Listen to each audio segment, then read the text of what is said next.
When I was a kid, video games were magical, and every moment I spent playing one felt special. But now, all these years later, things feel different.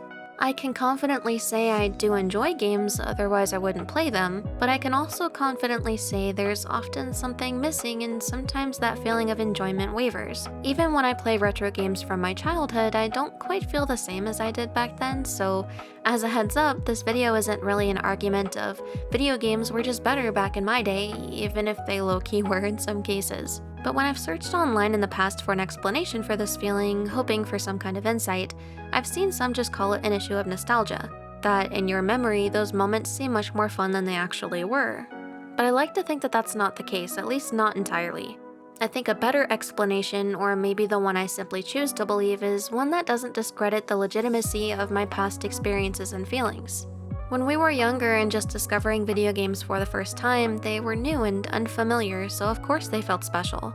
We were also less judgmental, less cynical, and therefore less difficult to please. We were more playful and creative and could create new ways to enjoy games on a whim without much thought. But as you grow up, you naturally tend to become more burdened by, well, life. You become more stressed out, you have less free time, or at least it feels like it. Many mental illnesses like depression can present themselves as we enter adolescence and adulthood, resulting in loss of interest in the things we enjoy the most. And even if you're an optimist like me, it's kind of impossible to match the positivity of your kid self when you've now got to deal with all of these things basically every day. So as an adult, this all can make even new gaming experiences feel tired. Again, there's the argument of modern games just not being very good in a lot of cases, but I find even when I play classic games that I hadn't played before, I still don't quite feel as much as I used to. And on a more obvious note, in the case of having played a game countless times through the years, it really just makes sense that it would lose that spark over time. So what can we do?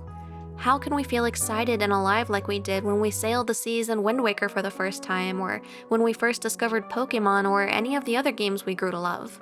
Well, I think short of ditching all of your responsibilities and reversing decades of emotional and psychological development, there's probably not really a way to fully bring back that exact sense of wonder you had in the past. But there are most definitely ways to get excited about games again, even if you've played them a dozen times before, and despite life being a million times more difficult as an adult. So I'd like to share a few of the things that have helped me that I've either learned over time or that I've picked up from others going through the same things. This is all technically from my perspective as a retro gamer. I'm typically not very interested in modern games with rare exceptions. But most of this is pretty universal, so even if you're not into retro games, I hope some of this helps. And also, if you enjoy the video, consider liking and subscribing since it really helps the channel out and puts a smile on my face.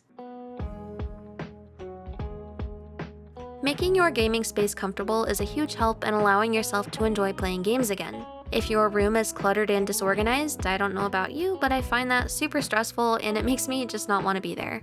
I also find it really helps to surround myself with things that I like that make me feel happy and at peace. In my gaming space, I've decorated my desk with my favorite things, gotten an ergonomic chair, brought in a bunch of blankets, and I've got a little futon I can relax on if I'm playing handheld games. It's not exactly where I want it to be since I don't have tons of money or tons of space, but I do take pride in what I've set up so far, and it makes it a lot easier to relax and enjoy myself while I game. Even if it's going to be a work in progress, just create a space you can feel comfortable in and throw some of your favorite things in there. I think this is a really good place to start, even if it does take some time and work to get everything just how you want it.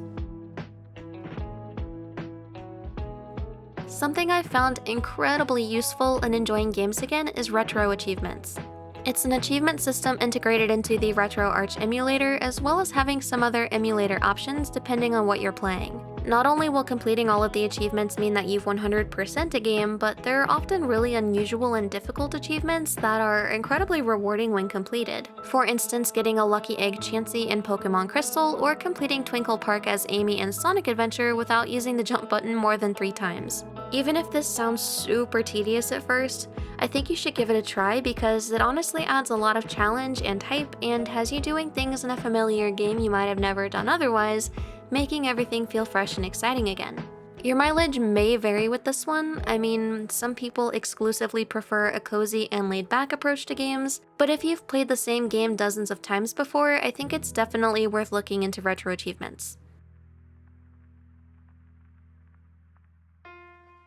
Being present in the moment is really difficult these days with social media and smartphones low-key ruling our lives. Or at least I know I have a hard time with being glued to my phone.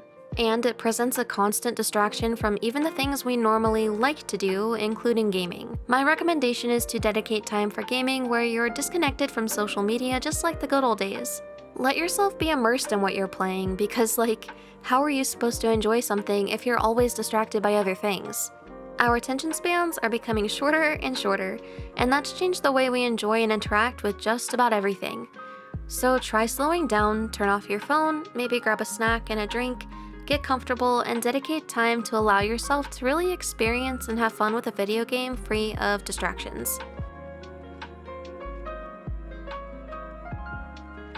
Finding others that you can connect with over a shared interest in video games is pretty easy thanks to the internet. And having discussions about the things you enjoy and are passionate about can help keep that passion alive.